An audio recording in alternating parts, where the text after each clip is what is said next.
Hi there, it's Kevin and Buttons and Chloe and these hideous socks. The Reese's. By the Tall Mage.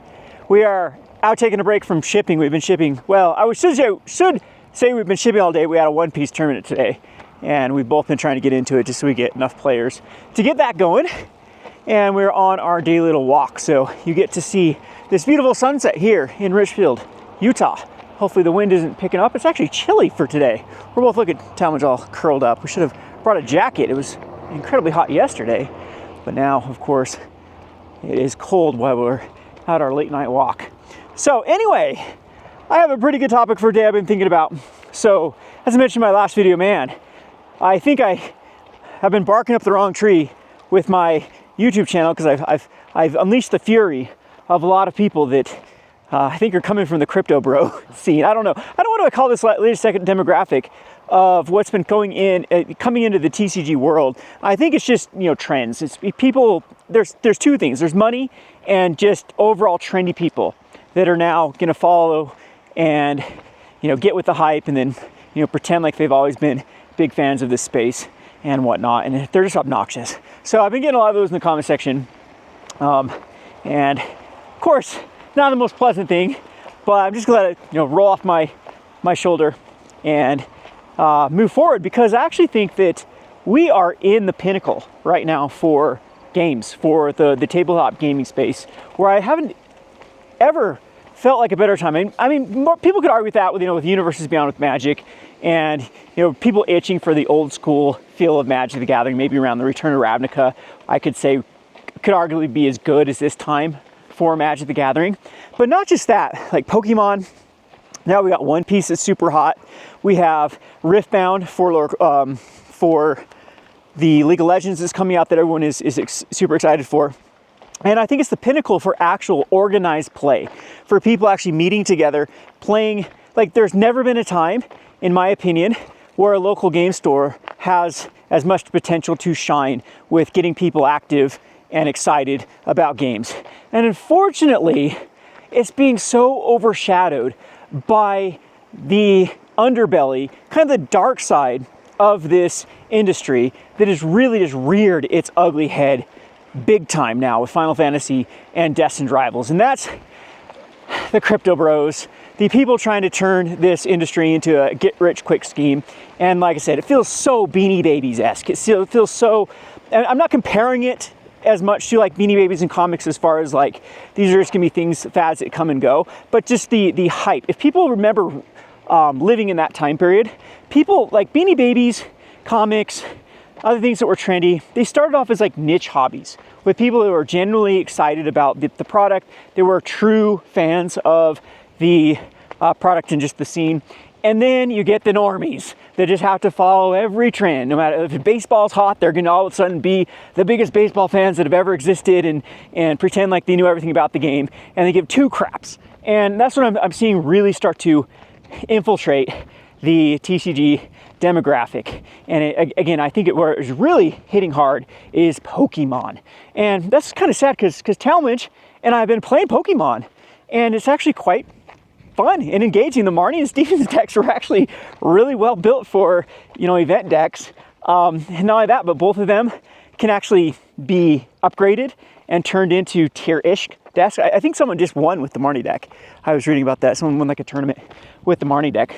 And Pokemon's been doing a good job with their set designs and their overall organized play and the regionals and the nationals and all of the things that correspond with actually playing the game.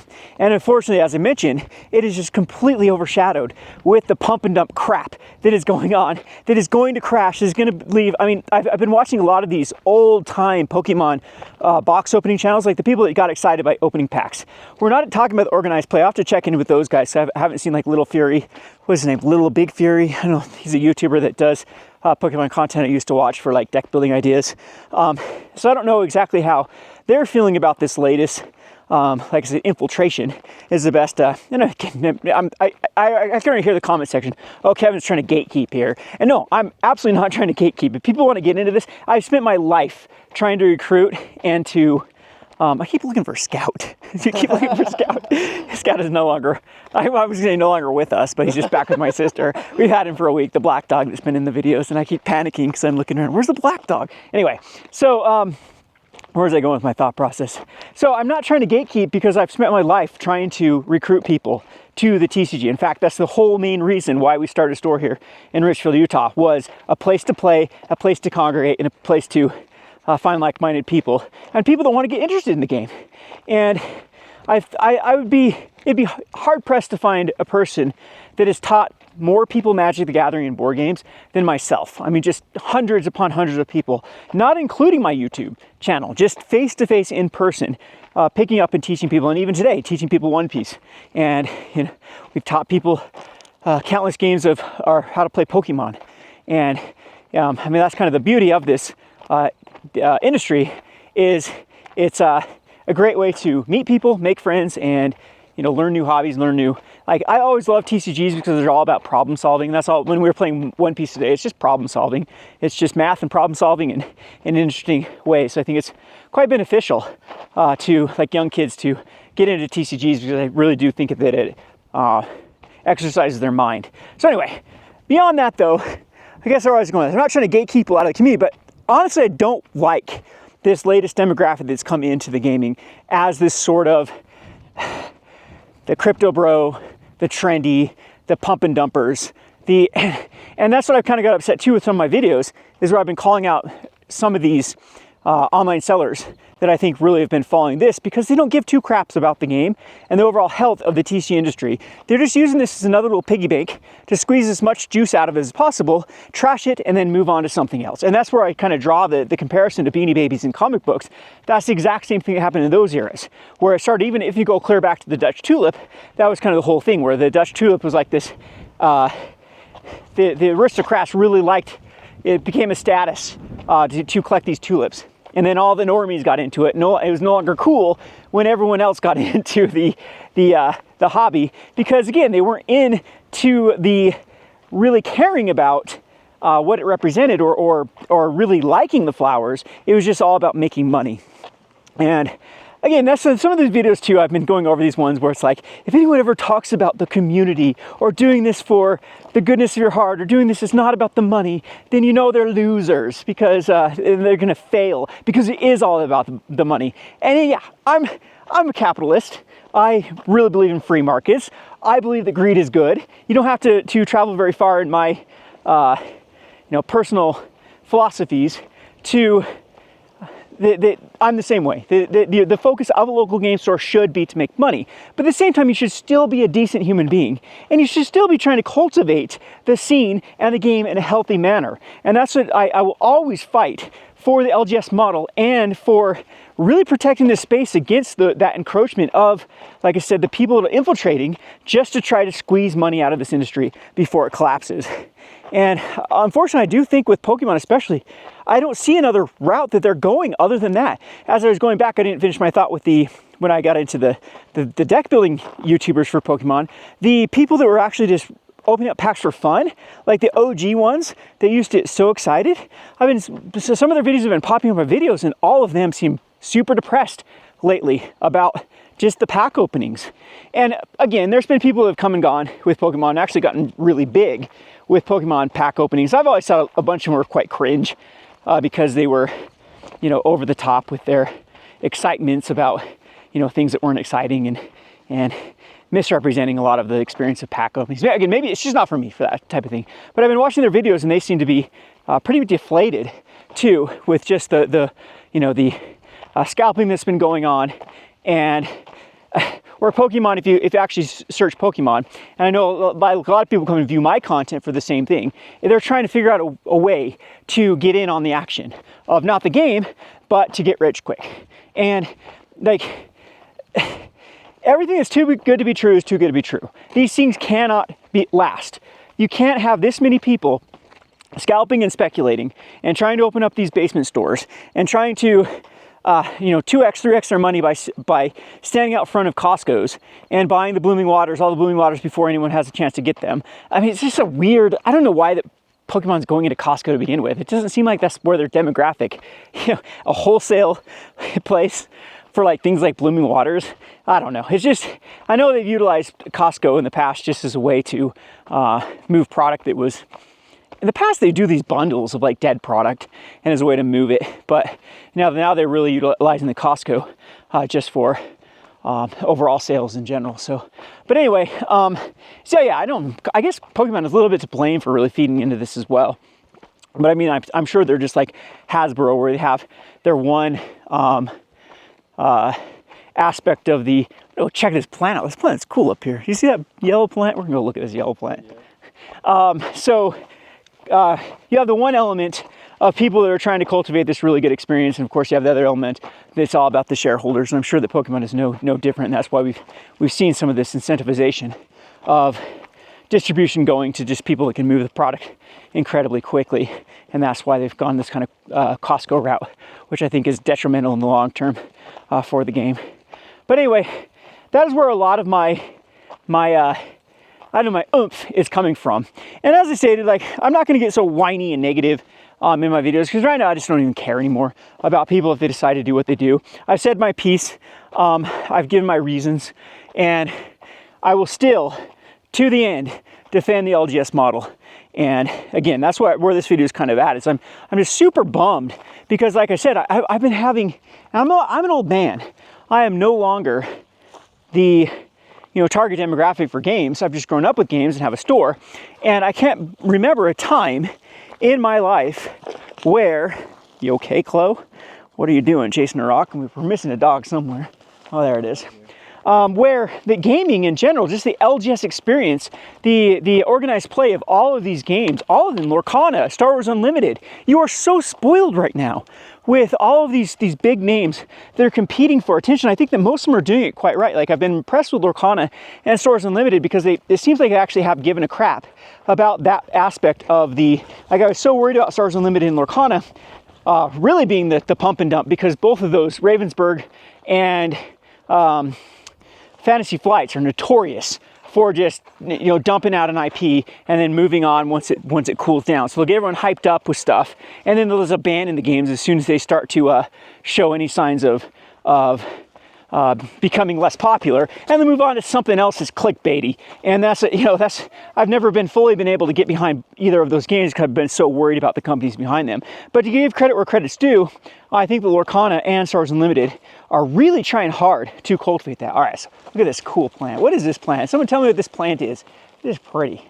I don't want to touch it because I'll probably end up with something itchy if I touch these things. But this is what's so cool about the desert.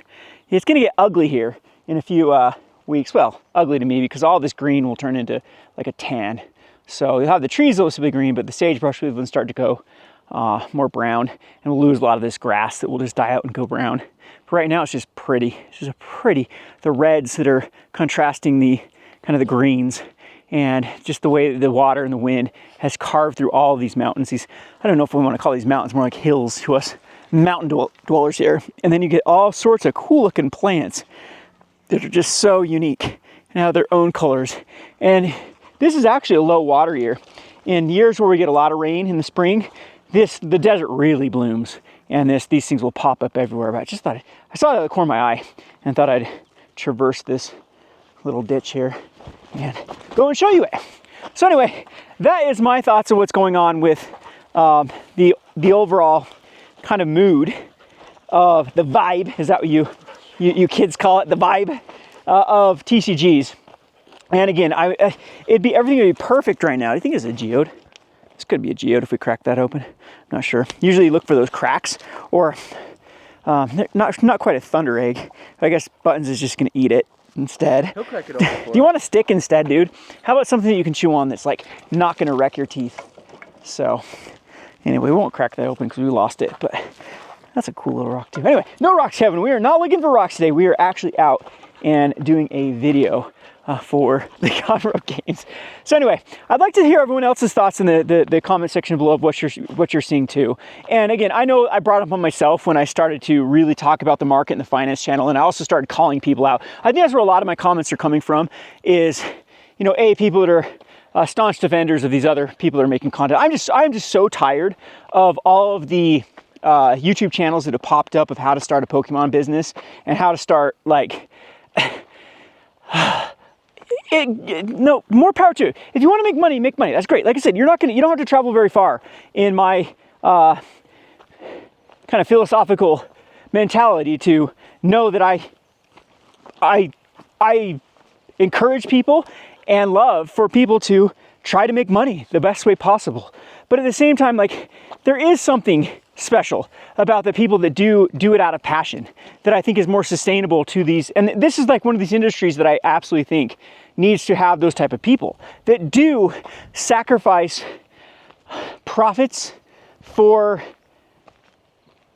I guess, just, I don't want to say comfort, but just, I mean, it goes back to when I was a swim coach. Like, I don't want to be all like holier than thou, but being paid as a swim coach was like, we did the math. I was making like less than $1 an hour. If you actually put in all my time that I was at the swimming pool, when I was planning workouts, when I was at the early morning gym, when we were traveling to events, and like the whole thing is that the whole industry, or I guess it wouldn't even be an industry, the entire hobby or the entire athletics portion of swimming in like places like the state of Utah would not exist unless people took it upon themselves to, you know, take the cut in their potential of what they could be earning for, you know, adding more hours to their job or whatever you have here, and actually, you know, basically volunteering to do this. And I'm not saying that like we should praise and work and you know, bend over backwards and for local game stores because of offering table space and whatnot. And this is where a lot of my videos have been trying to encourage the manufacturers and the distributors to be the ones that incentivize rather than punish the people that are, you know, going out of their way to try to enable that sort of environment for their games. So again, I'm just very disappointed. It's a great time to be alive for TCGs because you have so many options. We have Riftbound. I hope this is captivating. As I stated, like, I haven't touched, you gotta really thank this dude for moving back because I really didn't care about playing. I've been bummed out with the commandification of Magic, and everyone at my store just like, it was so hard to get people to do anything but play Commander. But I think a lot of it was me too. I was just beat and burned out, and it did cause like challenge moving back to really reinvigorate wanting me to actually experience games again. And that's the whole point of like why I love Magic, is just the options, the ideas, the possibilities, the connections. And you know, all of these games I think are very, very good at it. I don't think we have any stinker games right now, at least in the top 5. I think that Lorcana, Star Wars Unlimited, One Piece, Magic, and Pokemon are all in very good shape as far as the design is concerned. All of the companies continue to you know, press the envelope of where they can go with design space. I'm actually very impressed with Final Fantasy's mechanics. A lot of the cards seem very fun. It doesn't seem very pushed for particular, like, you know, just curve. Like, that's my problem with the cards like Shieldred, where they're just so dull with curve. It's just, I mean, they don't lead to like interesting interactions and whatnot. And Final Fantasy doesn't seem to be that. It seems to have like a lot of brew around cards and fun little mechanics. And they've done it really well. I mean, it really is a love letter to the Final Fantasy IP with how they design their cards. So I know a lot of people are still a little bit miffed with Universes Beyond, but if they continue to do this with Universes Beyond to really, you know, highlight and spotlight, like I've said before with Magic, I think that Magic has become so samey where, you know, how many times can you redo Kicker with a different mechanic? And oftentimes you have to be pushed, the envelope has to be pushed, or you can actually draw inspiration from other games when they have little mechanics in different games to try to make them work in a Magic setting. And so we're incredibly spoiled with that. And I stated, like, Star Wars Unlimited, each set keeps coming out with new little tactics and cards that work a little bit different. And, you know, I saw the same thing with Lorcana that has been coming out with different things to, yeah, again, just play differently that we're used to with the tempo. So I'm excited to play some Lorcana with Return of the Jafar. When Burrito, one of my friends, is going to come down and we're going to crack some boxes and play. And yeah, just a good time to be alive. So again, in the comment section below, let me know what you're thinking about the overall vibe of the industry. And am I being too whiny about the infiltration of the, I don't want to call them normies. That's not, like, what is the term? What is the term I'm using for these people? Yeah, well, they are grifters for sure. Like these, but it's, again, it's just so money centric. And again, it's the bro mentality that, and it's just gonna like with Pokemon though, as I stated earlier, I just see a lot of YouTubers that have been around forever, and a lot of people that have been in this kind of space just really frustrated with Destined Arrivals and with Prismatic Evolutions, just with the lack of the ability for just the everyday person to actually get into the game. And I'm assuming Pokemon is still incredibly cheap to buy decks and play, but one of the fun experiences for any game is to be able to collect into that. So like I was even with One Piece, like we're doing this One Piece, it's like, okay, I can just go get a deck list online and just buy it and, you know, play. Come on, Bruce, come on. And we could just play it, and maybe you don't want my ugly face. We should have got the beautiful sunset here. So you can go online and just buy all the cards, read a tutorial on how to play the game, and then have the cards show up to you a week later and have a tier deck. Or you can ease into it. Like what we've been doing with Pokemon is just like, we crack the Marnie decks, and you know, every now and again when cards show up or packs are cracked, it's like, oh, this will go good in my deck. And that's what we're kind of doing with One Piece right now, whereas that's more fun. And we take that aspect away from Pokemon where cards are just so inaccessible, and then the bang for your buck is just dismal of trying to, you know, pay just outrageous prices for Destined Rivals and have a very low chance of actually even getting a card that will even be, you know, relevant for a deck. I think that was one of the fun parts about the kind of the bear market of Pokemon when we were getting Pokemon packs for $1.35, is we were doing these leagues and opening up packs like crazy, and you know, rarely getting a card that actually upgrades your deck, but at the same time it was still something that was enjoyable when you did actually crack a card that went in your deck. And just kind of this easing into the game through collectability, through, you know, collecting cards, putting them in binders, trading with people, like that aspect of the game I think is just crucial. And unfortunately with this, like I said, with the bro mentality that's come in with the triple X in your money and everything is now has to be somehow related to finance. Like one of the stories I talked in one of my past videos is I was so disappointed with some kids that I'd never seen in my store before. And I'm talking kids, these are like, you know, 12 to 14s. They came in with these graded cards and were talking up they're talking to all the other people in the store about how, you know, about this isn't worth it here, and you need to get this graded, and this card's trash, and blah, blah, blah. No one plays. That was all the mentality too. Like they didn't even know how to play the game, had no interest in playing the game. They just seen their favorite YouTubers get into the whole finance broery. I mean, there's a problem too with the crypto pump and bumps and the pump and dumps and the, you know, when you have President of the United States engaging in this crap too. It's just, set this entire like toxic like mentality where it's turned everything into trash, where everything is now gambling. You can't do anything fun without, you know, people turning it into some sort of, you know, anyway, I'm going on to a huge rant here, but as you saw some of my past videos, I think that's where a lot of this kind of anger is coming from, is I still do think that this space is worth preserving and kind of worth keeping sacred, to, you know, really, you okay, dude, of, you know, being turned into the same, you know, rat race of some of these other elements of society that we've unfortunately succumbed to. So anyway, not trying to be pretentious here, not trying to be a gatekeeper here, not trying to discourage people if they do have a passion in gaming to make a living out of it. I mean, there's probably no better way to, you know, have a living, to be able to turn your passion into a source of income. But at the same time, it's just like, it's getting ridiculous with the amount of YouTube channels, the amount of people that are wanting to, you know, flip Pokemon cards, and especially ones that don't give a damn about any of this industry, where they could literally, you know, like I've said in the past, they could be selling anything. They'd be selling underwear online, and it wouldn't make any difference to them if that was the way to make money. So anyway, hope you enjoyed this video. I'm really looking forward to your comments in the comment section below. Maybe one day we'll get Talmadge to actually talk and give his 2 cents about stuff, because yeah, I think everyone's sick of me by now. Thanks for watching.